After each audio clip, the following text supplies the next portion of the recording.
같이 보도록 하겠습니다. 하나님 말씀은 여호수아 17장 말씀입니다.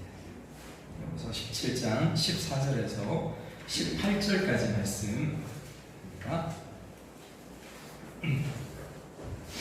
여호수아 17장 14절에서 18절까지 저와 여러분이 같이 교독하도록 하겠습니다.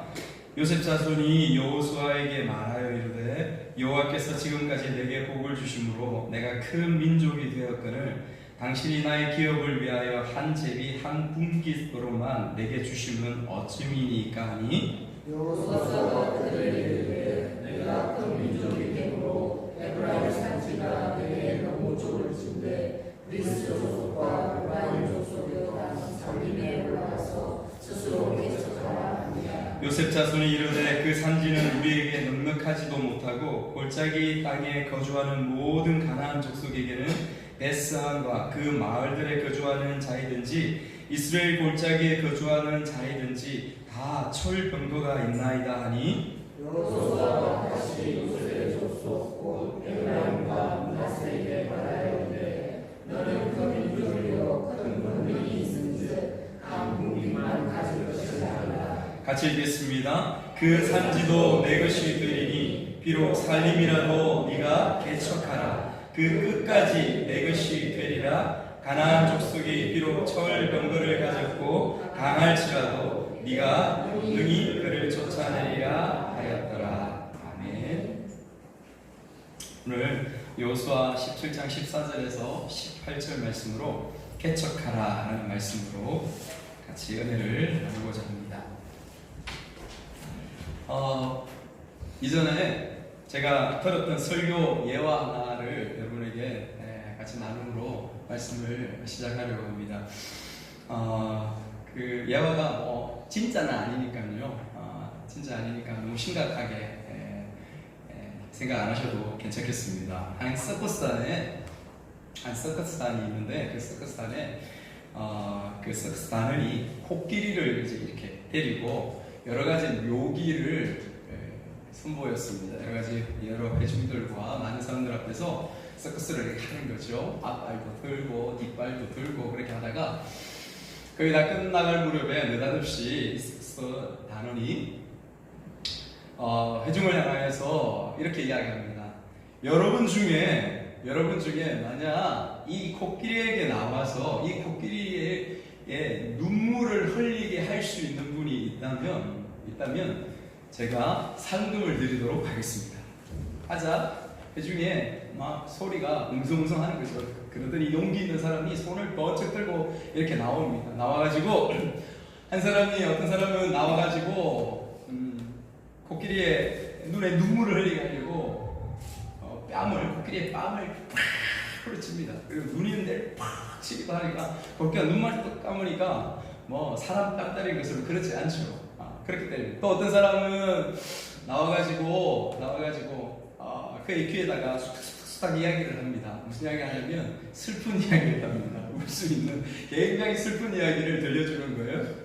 또 어떤 사람은 뒤에 나와서 고춧가루를 가지고 와서 코끼리 눈에 다 불어버립니다.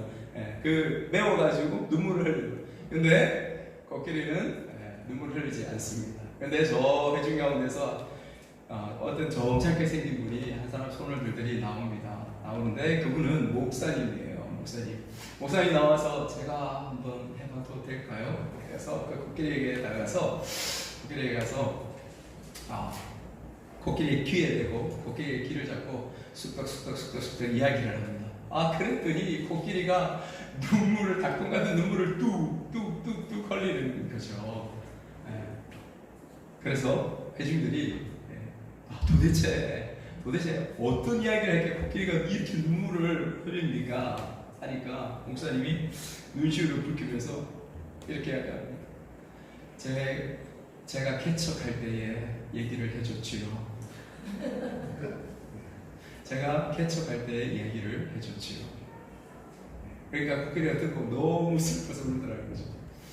또 이따가 단원이 다시 한번 이야기를 합니다. 자, 그러면 이 코끼리를 그 자리에서 펄쩍펄쩍 뛰게 할 수 있는 사람이 있다면 제가 또 상급을 드리도록 하겠습니다. 그러니까 또 사람들이 와서 아무리 해도 안 되죠. 목사님이 제가 한번 해볼까요? 해가지고 나왔습니다.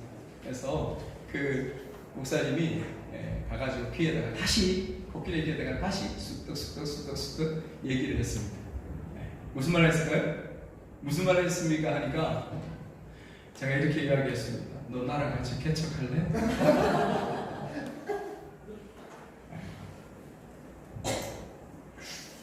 개척이 쉽지 않죠. 우리가 지금 개척한 그 교회 자리 가운데 있는데 오늘 본문 말씀에 개척이라는 개척이라는 단어가 나오기 때문에 나와서 그런 생각이 들어지고 또 한편으로 개척교회 가운데 있는 그래서 이곳에서 예배드리는 여러분 많은 사람들이 회피하고 피하고 싶고 그런 자리가 사실은 이 자리잖아요. 그런 자리 가운데 여러분들이 이곳에서 예배드리는 것 자체가 조금 안쓰럽기도 하고 그런 마음도 사실 들어집니다. 그러나 이 길이 교회가 개척되는 것은 어떤 인간적인 부분들이 아니라 하나님의 몸, 하나님의 명령이요 주님의 말씀이 그곳에 있기 때문에 힘들어도 가야 되는 것이죠. 지난 4주 동안 여러분 우리 3,000% 좀 빠졌다가 돌아왔습니다. 그죠? 4주 동안 말씀을 여호수아서 강해를 하다가 기도와 예배에 대해서 말씀을 같이 나누었습니다. 개인적으로 굉장히 유익한 시간이었다라고 생각이 됩니다. 저만 그렇게 생각합니까? 그래서 이제 제자리로 돌아옵니다. 제자리로 돌아와서 다시 여호수아 강해로 들어가는데 여러분 오늘 본문에서 주어진 그 말씀 우리가 읽었던 것처럼 요셉의 자손들이 이곳에 등장합니다. 요셉의 자손들이 등장하죠. 이 본문이 기록된 시간, 오늘 읽었던 이 말씀이 기록된 배경은 이렇습니다. 우리가 이전에 살펴보았던 것처럼 가나안 땅에 들어가서 수많은 정복 전쟁을 이어가죠. 그리고 약 그 시간들이 7년여의 시간들이 걸려요. 7년 동안이나 여호수아와 이스라엘 백성들이 남쪽, 중앙, 북쪽 정복하는데 그 시간들이 걸립니다. 우리 굉장히 빠른 시간 동안 말씀을 보아왔지만 실제로는 그 정도의 시간이 걸렸습니다. 그리고 중요한 부분들을 다 정복을 했죠. 그리고 이제는 땅 분배를 하는 시간들이 바로 지금 우리가 보는 이 말씀입니다. 이스라엘 12지파에게 땅 분배를 해주는 그 시간들이 지금 있죠. 오늘 요셉 자손이 그 가운데에서 땅 분배를 해주는데 나름대로 여호수아가 나름대로가 아니라 하나님 말씀대로 공평을 기해서 제비를 뽑아서 그 숫자에 따라서 그 인구에 따라서 땅을 분배해 줍니다. 그런데 오늘 요셉 자손이 불만 가득한 모습으로 여호수아에게 그렇게 나오는 것을 우리가 보게 됩니다. 14절 말씀인데요. 한번 같이 읽어볼까요? 14절 말씀 시작. 여호와께서 14절 말씀 안 나옵니까? 14절 말씀이 요거 읽죠. 예, 맞습니다. 중간에 제가 받았네요. 같이 읽겠습니다. 시작. 요셉 자손이 여호수아에게 말하기를 여호와께서 지금까지 내게 복을 주심으로 내가 큰 민족이 되었거늘 당신이 나의 기업을 위하여 한 제비 한 분깃으로만 내게 주심은 어찌미니까 그렇게 이야기합니다. 그렇죠? 굉장히 불만을 가지고 그렇게 나왔습니다. 여호와께서 우리 지파에 우리 자손에게 요셉 자손에게 엄청 큰 복을 주셔가지고 민족도 엄청 커졌고요. 굉장히 부유하고도 힘도 센 그런 복을 많이 받은 지파가 되었는데 당신은 어떻게 우리에게 한 분깃만을 주십니까? 오늘 우리를 홀대하는 것 아닙니까? 라고 그렇게 이야기하는 여호수아의 불만을 가지고 여러분 우리 가운데도 이런 비슷한 모습들이 요셉 자손과 같은 모습들 우리가 살아가면서 있습니다. 나는 이 정도 하나님께 복을 받고 이 정도 이렇게 살아가는데 왜 사람들은 그걸 몰라주지? 왜 사람들은 그것을 인정해 주지 않지? 라는 마음들이 여러분 우리 가운데 굉장히 많이 있어요. 이 세상 가운데 내가 태어나서 예수님 믿고 신앙생활 쭉 해가면서 내가 이 정도의 위치, 이 정도의 세상에서의 위치, 이 정도 돈을 벌고, 이 정도 사람에게 인정받고, 이 정도 열심히 일하고, 이 정도 성실하게 하는데 교회에서는 왜 나를 몰라주지? 왜 교회에서는 나를 세워주지 않지? 왜 나를 인정하지 않지? 여러분 이 말이, 이 생각이 바로 이 요셉 자손이 그 마음속에 가지고 있었던 생각의 본질과 똑같은 것입니다. 똑같은 것이죠. 여러분 이런 부분들을 너무도 많이 저는 경험했었고, 여러분들도 아마 주위에 그런 부분, 그런 마음을 가지고 계신 분들을 경험했을 것입니다. 그렇죠? 예수님이면 충분합니다. 예수이면 충분합니다. 이것이 되어야 하는데 실상은 그 마음을 온전히 우리가 가지고 그 은혜 가운데서 기쁨으로 평안 가운데서 살아가는 삶이 우리가 온전히 주어지는 것은 참 멀어 보이는 것이 안타깝게 느껴지는 거죠. 여러분 축복합니다. 예수만으로 충분합니다. 그 고백이 여러분들 삶 가운데 가득하기를 축복합니다. 사실 여러분 요셉 자손은요 분깃에 대해서 그 받을 땅 그 부분에 대해서 불만을 표할 자격이 사실은 없습니다. 왜냐하면 오늘 본문 앞에 12절 말씀을 보면 이렇게 나와요. 12절 말씀에 같이 볼까요? 그러나 므낫세 자손이 그 성읍들의 주민을 쫓아내지 못하매 가나안 족속이 결심하고 그 땅에 거주하였더니 이렇게 말씀합니다. 무슨 말이냐면 요셉 지파에게 해당된 그 땅을 미리 나가서 그들과 전쟁을 하고 싸워서 이겨야 되는데 그들을 쫓아내지 못한 거예요. 그들을 쫓아내지 못하고 그 싸움에서 이기지 못한 것을 12절에서 미리 먼저 말해주는 거죠. 또 16절에서는 본문 16절 말씀에서는 그 골짜기 철병거를 가진 족속들이 있기 때문에 정복이 쉽지 않습니다. 쉽지 않았던 것을 이야기해주고 있습니다. 그럼 그러니까 이것을 다른 말로 바꿔서 말하면 자기들이 이렇게 나아가서 해야 될 부분들을 하지 못하고 이런 속담이 있죠. 종로에서 뺨 맞고 어디 가서 한강에서 화풀이 하다. 산지에서 뺨 맞고 산지에서 넘어지고 실패하고 여호수아한테 와서 지금 하소연하는 그 모습을 지금 요셉 자손들이 보여주고 있는 것이죠. 여호수아가 이것을 몰랐겠습니까? 여러분 여호수아는 지도자입니다. 영적인 지도자죠. 여러분 여호수아는 이것을 알았어요. 여러분 여호수아는 이것을 알았지만 그들을 나무라거나 그들을 채찍질하거나 그렇게 하지 않습니다. 품이 큰 지도자의 모습으로 저들을 품어 안습니다. 그래서 격려합니다. 근데 그냥 격려가 아닌 것을 이 말씀에서 우리는 발견해내야 됩니다.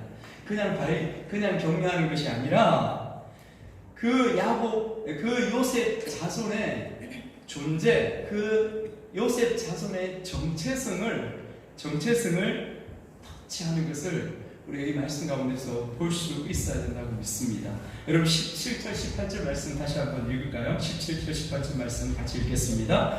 여호수아가 다시 요셉의 족속고 에브라임과 므낫세에게 말하여 이르되 너는 큰 민족이요 큰 권능이 있은즉 한 분깃만 가질 것이 아니라 그 산지도 내 것이 되리니 비록 살림이라도 네가 개척하고 그 끝까지 내 것이 되리라. 그래, 너희들이 이야기하는 것처럼 너희들은 참 여호와께 복을 받은 족속이야.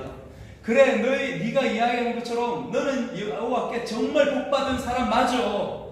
그랬기 때문에 큰 민족을 이루었고 큰 권능이 있는 그런 사람이, 그런 족속이 되었어. 그래서 어떻게? 그래서 네가 나아가서 개척하라. 여호수아가 그렇게 말씀하십니다. 그러면 반드시 이룰 거야. 여러분 이 말씀은 여호수아가 그냥 격려 차원에서 너거 괜찮아, 너거 그렇게 그래도 다시 일어설 수 있어, 그렇게 이야기하는 그런 차원이 아닙니다. 힘도 없고 진짜 연약해서 그 산지에 나아가서 그 골짜기에 나아가서 철명거를 가진 그들에게 그 지파가 다 전멸해가지고 다 죽어버리면 어떻게 해요? 안 되지 않습니까? 그렇게 되면 안 돼요. 그래서 여호수아가 그냥 하는 그냥 격려에 있는 그런 말이 이 말이 아닌 것을 우리가 보아야 합니다. 이 요셉 자손이 와서 이야기하는 것과 여호수아가 대답하는 것에 여러분 공통적인 요소가 있다는 것을 말씀을 통해 우리를 발견할 수 있습니다. 그 공통적인 요소가 무엇이냐면, 왜 우리가 서로 디베이팅 하잖아요. 서로 막 갈등 가운데 싸우고 막 네가 옳니 내가 옳니 어떤 사안에 대해서 이야기하잖아요. 그럴 때에 그것을 풀 수 있는 해결점이 뭐예요?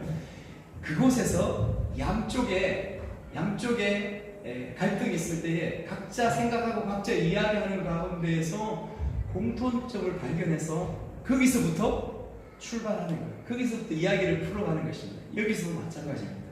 그 공통점이 뭐예요? 그 공통점은 무엇이냐면, 요셉 자손은 우리는 하나님께 복을 엄청나게 많이 받는 족속입니다. 이것을 알고 있어요. 그것을 고백합니다. 거기에 반응해서 여호수아도 똑같이 반응해 주는 거예요. 그래, 너희들 족속은, 너희 자손들은 진짜 여호와께 복을 많이 받는 족속이야. 그래서 여호수아가 이야기하기를 너는 그래서 큰 민족이야. 너는 그래서 정말 권능 있는 그 어떤 지파보다도 위대하고 대단한 지파야. 이것을 여호수아는 인정해주고 이야기하는 것, 이것이 공통점이에요.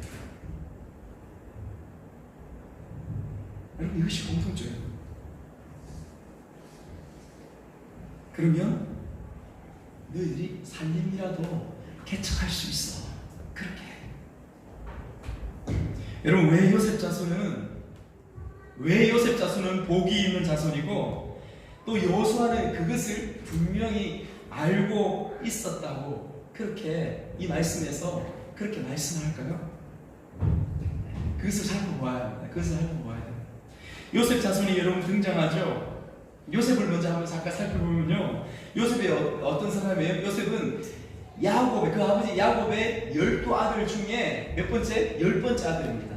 10번째 아들인데, 요셉에게 특별한 점이 있어요. 뭐냐면, 야곱의 4아내가 있잖아요. 그 중에서도 가장 사랑하는 아내가 라헬입니다. 라헬인데, 그 라헬에게서 태어난 첫 번째 아들이 누구냐면 요셉이에요. 그렇기 때문에 야곱이 이 아들을 사랑하지 않을 수가 없어요. 편애했죠. 정말 좋아했어요. 정말 사랑하고 편애했습니다. 그렇죠? 그것 때문에 사실은 일이 벌어져가지고 요셉은 파란만장한 삶을 살아가지 않습니까? 어떤 삶을 살아가게 돼요? 어떤 삶을 살아가게 됩니까? 형들한테 버림을 받고 노예 생활을 해가고 감옥에 갇히고, 그 가운데에서 또 애굽이라는 전 세계를 다스리고 통치하는 나라의 국무총리가 된 것이죠. 국무총리가 된 거죠. 근데 그 요셉의 아들이 또 2명이 있습니다. 그 아들이 누구예요? 므낫세와 에브라임입니다. 여기 말씀에 나오는 므낫세와 에브라임이 그 요셉의 2아들이에요. 2아들인데, 여러분 장자가 누구예요? 므낫세입니다. 에브라임은 몇째예요? 둘째입니다.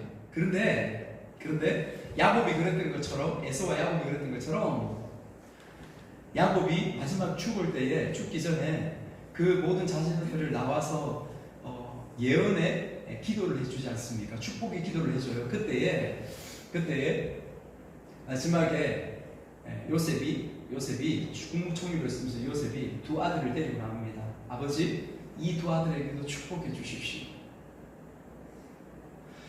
므낫세가 장자고 에브라임이 차자예요.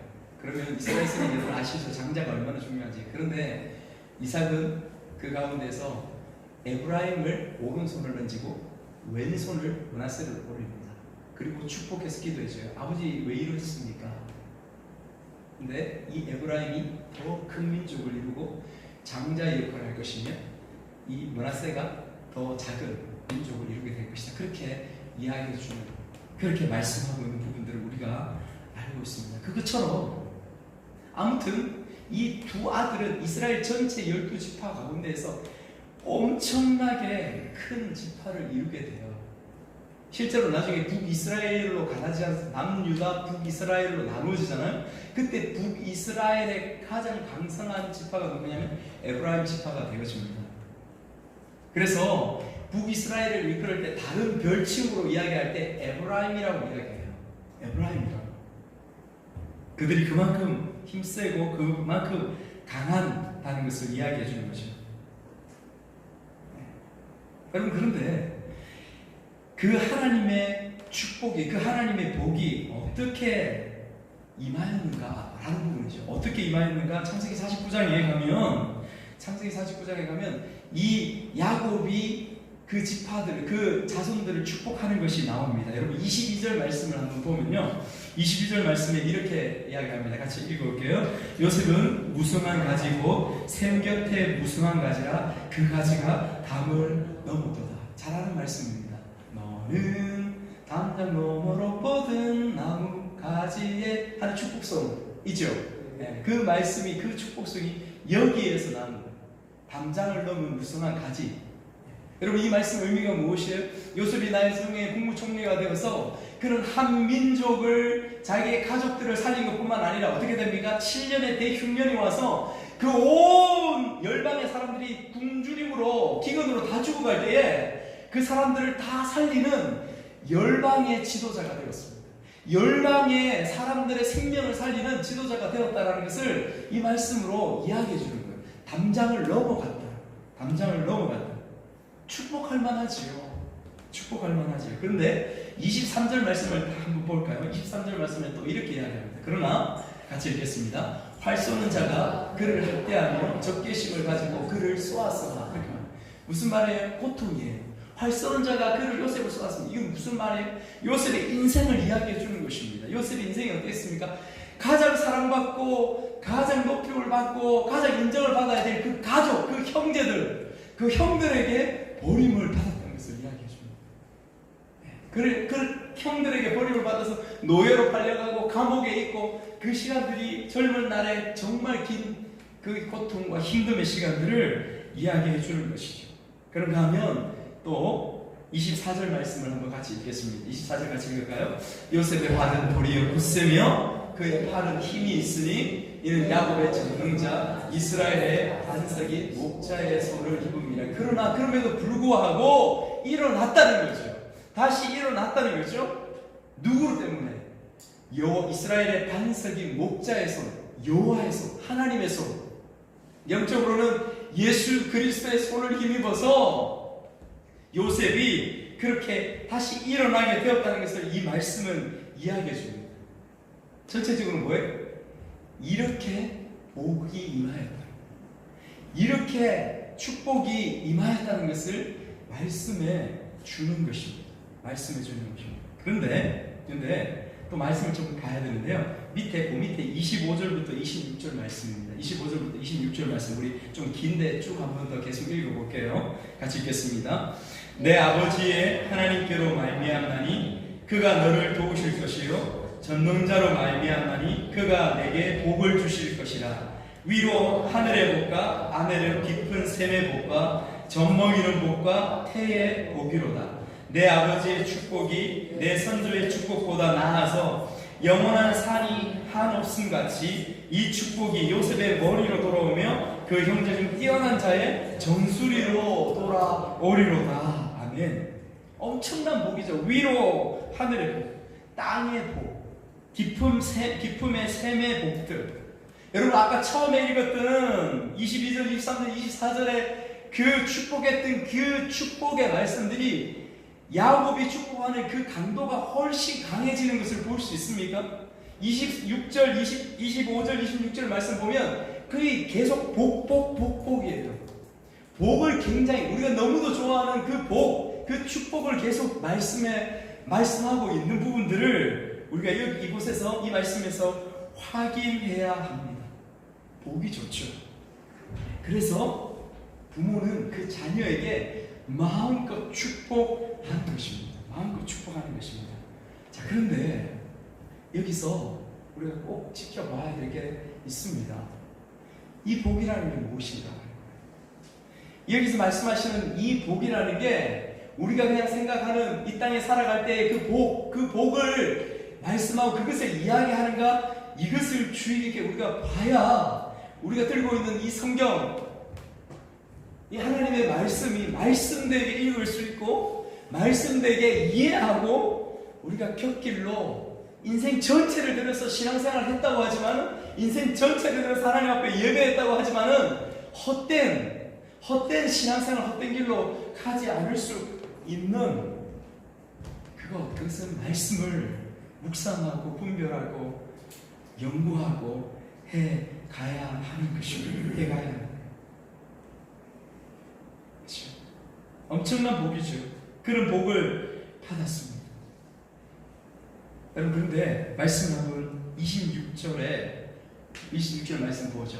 26절 말씀부터 한번 우리 앞에 보면서 한번 볼까요? 26절 시작하면서 야곱이 이렇게 이야기합니다. 내 아버지의 축복이, 내 아버지라면 여기서 누굴까요? 요셉을 축복하는 겁니다. 그럼 내 아버지는 누구예요? 내가 축복하는 나 야곱을 이야기하는 거예요. 네 아버지의 축복이 내 선조의 축복보다 나아서, 이렇게 이야기합니다. 여러분, 이 말에는 어폐가 있어요. 그냥 생각하고 넘어가면 그냥 넘어갈 수 있지만은 네 아버지 나 야곱의 축복이 네 선조의 축복보다 나아서 이야기하는 것은, 여러분, 실제로 우리가 생각하는 복의 개념으로 생각하면 이것은 틀린 거예요. 왜냐하면 성경에서 이삭보다, 그의 아버지 야곱의 아버지 이삭보다 많은 재물을 가진 사람이 이후에 다윗이나 이후에 솔로몬이나 이 사람들이 있었지만 족장 시대에는 없었어요. 가장 부유하고 가장 평탄하고 평안한 삶을 살았던 이가 이삭이에요. 이삭입니다. 그런데 네 아버지의 축복이 내 선조, 내 이삭보다, 아브라함보다 더 큰 축복을 받았다, 이렇게 말할 수 있는 것, 이것은 왜 이렇게 이야기할 수 있을까요? 이것을 여러분 우리가 의문을 두고 우리가 생각하고 말씀을 보아야 하는 것입니다. 더욱이 이렇게 이야기할 수 없는 게 야곱의 삶을 한번 생각해 보십시오. 요셉도 고생했지만 요셉은 잽도 사실 안 될 수가 있어요. 야곱의 이름의 의미가 무엇이에요? 발 뒤꿈치를 잡는 자입니다. 이것은 우리말로 이야기하면 사기꾼이에요. 사기꾼. 남의 등쳐먹어가지고 남의 등쳐가지고 먹고 살아가는 사람의 의미가 이 발 뒤꿈치를 잡는 사람의 의미 속에 들어있는 거예요. 그도 그럴 것이 그의 형을 장자권을 속여가지고 빼앗았습니다. 맞지요? 그리고 도망갔습니다. 그래서 하나님께서 그의 외삼촌 집에서 14년 동안이나 노예 생활, 종의 생활을 할 수밖에 없도록 그곳에서 만들었어요. 그리고 돌아옵니다. 그리고 그 형이 무서워서 또 부르르 떨고 있는 그 가운데 야곱의 인생을 한번 여러분 생각해 보십시오. 야곱의 인생, 고난과 힘듦과 어려움과, 왜 이것이 주어졌어요? 자기 마음대로, 자기 뜻대로, 자기 생각대로 살아가려고 했던 그 모든 생각과 마음 가운데 주어졌던 그 삶이 바로 야곱의 그 삶이었습니다. 이삭과 비길 수가 없지요. 그런데 왜 내 선조들보다 더 복을 받았다, 이렇게 이야기할 수 있습니까? 일단 개켜두고, 여러분, 복은 어떤 것일까요? 여러분, 복이 어떤 것일까요? 하나님은 오늘 불평하는 에브라임과 이 므낫세 지파를 통해서 그 복이 무엇인지를 우리에게 가르쳐 주시고 싶어 하시는 것 같습니다. 우리가 이 앞서 바로 보았던 갈렙이라는 어른을 만났어요. 이 갈렙도 저 헤브론 산지를 우리에게 주십시오라고 이야기하면서 내가 나이 들었고 불가능하지만 실제로는 그러나 내가 할 수 있습니다라고 고백했던 그 이유가 무엇이냐면, 지금 바로 우리가 찾아보려고 하는 바로 이 이유, 그 복 때문에, 그 복이 무엇인지라는 것 때문에 요 갈렙도 그것 때문에 내가 나아갈 수 있습니다. 저 산지로 나아갈 수 있습니다. 이것을 이야기하고 살고 있는 것이지요. 복에 대해서 우리가 생각할 때에 우리는 흔히 시편 1편을 생각합니다. 시편 1편은 복의 장입니다. 복의 장. 그죠? 복 있는 사람은 악인의 꾀를 따르지 아니하며 죄인들의 길에 서지 아니하며 오만한 자들의 자리에 앉지 아니하며 오직 여호와의 율법을 즐거워하며 그렇게 말씀합니다. 그리고 3절 마지막에 그가 하는 모든 일이 다 형통하리로다. 복이라는 것은 무엇이냐? 주야로 하나님의 말씀을 묵상하는데 그것으로 인해서 주어지는 복의 실체가 무엇이냐? 그 삶은 형통한 거예요.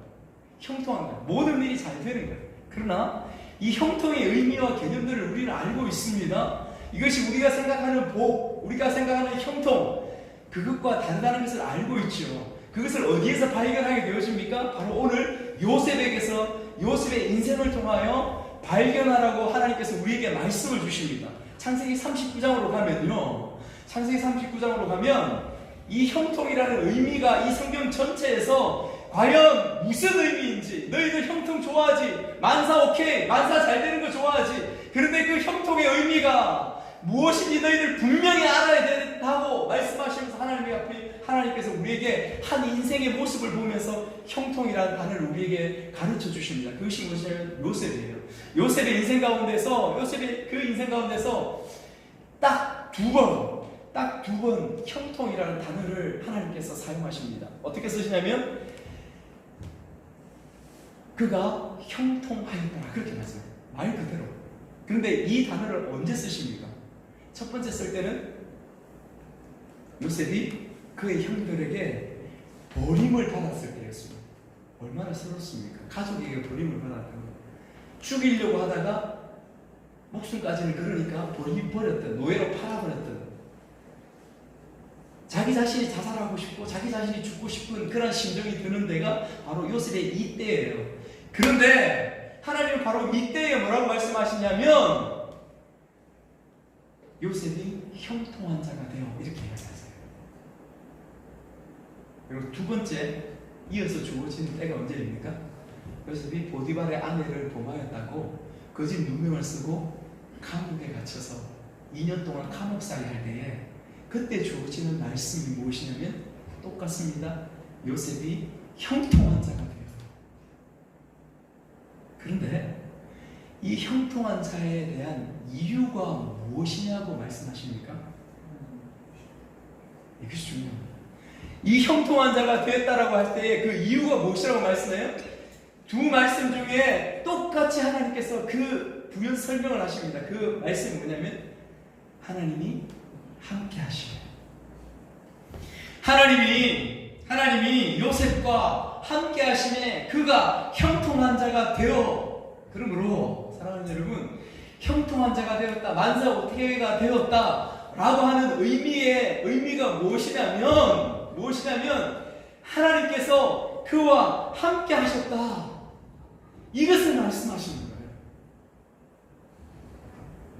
이것을 형통의 의미로서 성경은 우리에게 가르쳐 주시는 것입니다. 그러면 여러분 다시 돌아갑니다. 복이 무엇입니까? 그것은 살아계신 하나님께서 나와 우리와 함께 하신다는 것, 이것이 복입니다. 여러분 이것을 복이라고 그렇게 말씀하고 있는 거예요. 여러분 앞부분에 우리가 보았던 그 말씀 가운데 찾아보지는 않겠지만 그 말씀에 갈렙에 있어서 어떻게 말씀하시냐면, 갈렙에 있어서 말씀하시는 분이 똑같습니다. 갈렙이 뭐라고 이야기하냐면 여호와께서 나와 함께 하시면 내가 그 산지를 취하겠습니다. 여호와께서 나와 함께 해주신다면 내가 그 산지를 취하겠습니다. 여러분 앞장 넘겨보십시오. 갈렙이 정확하게 그렇게 말씀하고 있습니다. 그렇게 말씀하고 있습니다. 아까 보았던 야곱 삶 어떻습니까? 야곱의 삶 우리가 살펴보았죠. 이삭과 비교할 수도 잽도 안 되는 그러한 재산과 그러한 힘듦과 그러한 어려움의 고통의 시간들, 오죽했으면 바로 앞에 나아가서 내 나이 130에 정말로 험악한 인생을 살았습니다 라고 하면서 바로 앞에 그렇게 이야기하는 인생이 바로 야곱의 인생이었어요. 그렇게 힘들었습니다. 그런데 아까 읽었던 말씀처럼 뭐라고 이야기해요? 내가 내 선조보다 내 아버지보다 더 큰 복을 받았다. 여러분 이게 무슨 의미일까요? 무슨 의미예요?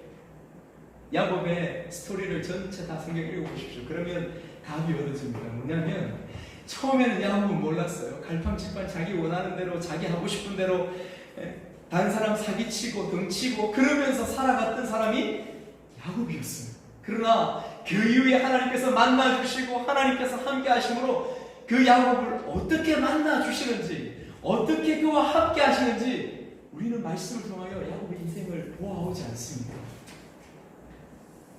야곱이 이야기하는 그 축복, 내가 내 선조들보다 더 많은 축복을 받았다고 하는 그 의미가 이제 무엇인지 아시겠습니까? 그것입니다. 하나님이 내가 그 힘든 가운데서, 내가 그 어려운 가운데서도 내가 하나님과 함께 있어. 내가 처음에는 몰랐지만 내 인생 노년에 비로소 알았고 깨달았지만 그 힘들고 어려운 시간들 가운데서도 하나님은 나를 한순간도 버리지 않고 나와 함께하고 계셨어. 나와 함께하고 계셨어. 지금도 나와 함께하고 있어. 이것이 내 복이야. 이것이 내 축복이야. 여러분 이것을 야곱이 이야기해 주는 것입니다. 이것을 말씀하고 있는 거예요. 복은 재산이 아닙니다. 우리 가운데 많은 돈이 아닙니다. 번창한 사업도 아니에요. 평안한 삶도, 좋은 집도, 사람들에게 인정받는 것도, 큰 교회가 되는 것도, 우리가 부흥하는 것도 그 자체가 본질적인 복이 아닙니다. 하나님께서 저에게 그렇게 말씀하세요. 하나님 저희들 일어서게 도와주십시오. 하나님 저희들 일어설 수 있도록 도와주십시오. 우리 교회를 그렇게 세워주십시오 할 때에 하나님께서 저희 마음속에 주시는 말씀 그거예요. 너는 본질적인 것을 추구하라. 네가 정말 원하는 것이 무엇이냐? 못 깨닫겠니? 진짜 복이 무엇이에요? 어떤 모습 가운데 있든지 어떤 상황들 가운데 있든지 내가 너와 지금 함께하고 있다는 것, 그 깨닫는 것, 그것을 아는 것, 그것이 복이야. 그거 말씀하십니다. 그거 말씀하십니다. 사랑하는 여러분, 예수님은 낮은 자로 우리에게 오셔서 우리와 함께 하십니다. 여러분 믿습니까? 예수님이 이 땅 가운데 인카네이션, 성육신 하신 것은 높으신 자로 돼 낮고 찬한 곳에 이 땅에 오신 것은 우리에게 복을 주시기 위해서, 가난한 자로 우리로 하여금 부유한 자가 되기 위해서라고 고린도서에 우리에게 그렇게 말씀해 주시고 있습니다. 그래서 우리가 살아가면서 그 하나님을, 그 예수님을 놓칠까봐, 우리 자주 놓치잖아요. 놓치면서 살아갈까봐 어떻게 하셨어요? 하나님은, 예수님은 우리 속에다가 그분을 심어 놓으셨어요. 그분을 넣어 두셨습니다. 그래서 우리가 우리 인생 가운데서 추울 때도, 우리 인생 가운데서 더울 때도, 우리 인생 가운데서 낮은 곳에 있을 때나 좁은 곳에 있을 때나 또 혹은 높은 곳에 있을 때나 상관없이 하나님께서 우리와 함께해 주신다. 그것이 복이다. 우리에게 그렇게 말씀해 주고 계십니다. 사랑하는 여러분, 우리 가운데 주님께서 함께하고 계시면 절망이 없습니다. 아멘. 낙심이 없습니다. 아멘. 실망이 없습니다. 실망이 없어요. 여러분, 제가 어렵을 때가 아마 기억납니다. 고3 때 제가 고2 때 처음 교회를 나가고 고3 때 예수님을 만나고 나서 우리 가르쳤던 선생님께서 너에게 있는 생명이 무엇인지 아느냐, 제가 언젠가 말씀드리지 않습니까? 그 선생님이 저 살아있는 풀 잎사귀를 가더니 느닷없이 떼셔가지고 이것을 살았다고 생각하니 죽었다고 생각하니 하면서 복음을 전해주셨어요. 그래서 이것은 사는 것처럼 보이지만 죽었어. 왜? 뿌리에, 저 줄기의 뿌리에 닿아 있지 않기 때문에, 끊어졌기 때문에. 너희들의 존재가 지금은 연약해 보이고 부족해 보이더라도 지금 너희들은 너희들에게 심겨진 예수 그리스도의 생명으로 인하여 너희들은 산 존재야. 아멘? 아멘. 제가 볼 때 죄송합니다. 여러분 너무 영적으로 어리게 보여요. 죄송합니다. 영적으로 어리게 보이고 아직까지 하나님 앞에서 자라가야 되고 성숙되어 가야 되고 추구해 가야 될 부분들이 너무 많습니다. 너무 많아요. 너무 많은데 그것을 깨닫고 그것을 알고 약함에도 불구하고 부족함에도 불구하고 우리 가운데 있는 생명을 있다는 것을 알면서 나아가는 것. 그래서 고3 때 친구들하고 교회에서 늘 말씀을 읽고 공부했던 것 같아요. 늘 주일날은 월요일 새벽 2시까지 항상 모여가지고 성경 읽고 나누고 책 찾아보고 고3 때도 그렇게 했어요. 정신 나갔죠. 미쳤죠. 덕분에 대학 못 갔습니다. 대학 들어갈 수가 없었어요. 들어간다면 그게 잘못된 거 아니겠습니까? 없었죠. 그러나 시간이 많이 지난 후에 지금 부르던 그때의 시간들을 생각하니까 가슴에 다시 설레는 목소리.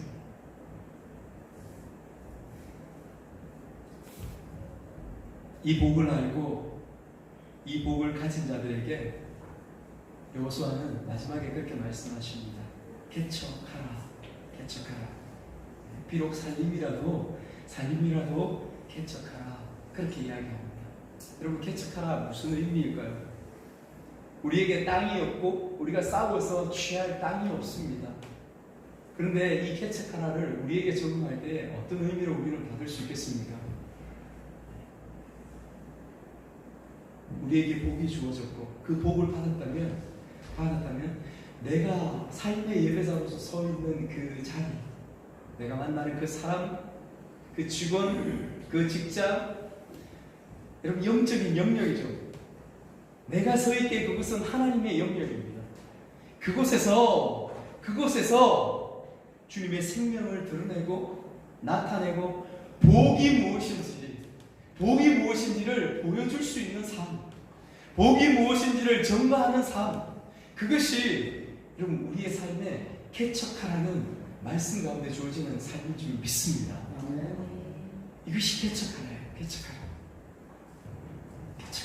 그래서 오늘 우리가 적은 무리지만 이곳에 모여서 예배하고 우리가 찬양하고 노래하여 나아가는 이유, 그 의미가 바로 이곳에 있습니다. 우리도 모인 이유가 무엇이에요? 사람이 좋았어요? 아니요. 사람 가운데 실망하고 좌절하고 그렇습니다. 그럼에도 불구하고 우리가 모여서 예배하고 꿈을 가지고 소망을 가지고 나아가는 개척교회의 이유가 무엇이십니까? 우리 개인의 이유와 똑같습니다. 개척하는 거예요. 우리의 삶 가운데서 우리가 지내고 있는 이 교회가 소속되어 있는 이 지역에, 이 영역에 개척함으로 복이 있음을, 개척함으로 생명이 있음을 그들에게 증거하고 나타내는 것, 이것이 우리가 복을 누리면서 복을 먼저 받은 존재로 이 땅 가운데 서 있는 유일한 이유가 되는 것입니다. 그 이유가 되는 것입니다. 사랑하는 여러분, 축복합니다. 여러분들이 오늘 우리에게 주신 이 말씀, 야곱을 통하여 요셉과 그 자손들을 통하여 그냥 주신 말씀이 아니라 그곳에서 복을 발견하고 우리가 받은 복이 무엇인지 그것을 발견하고 묵상하며 살아내는 삶으로 인하여서 내 일상이, 내가 만나는 하루하루가, 내가 만나는 사람들이, 내가 만나는 일터가 어제와는 다른 그런 도전의 일터요, 도전의 사람들이요, 도전의 삶이 되기를 예수님의 이름으로 축복합니다.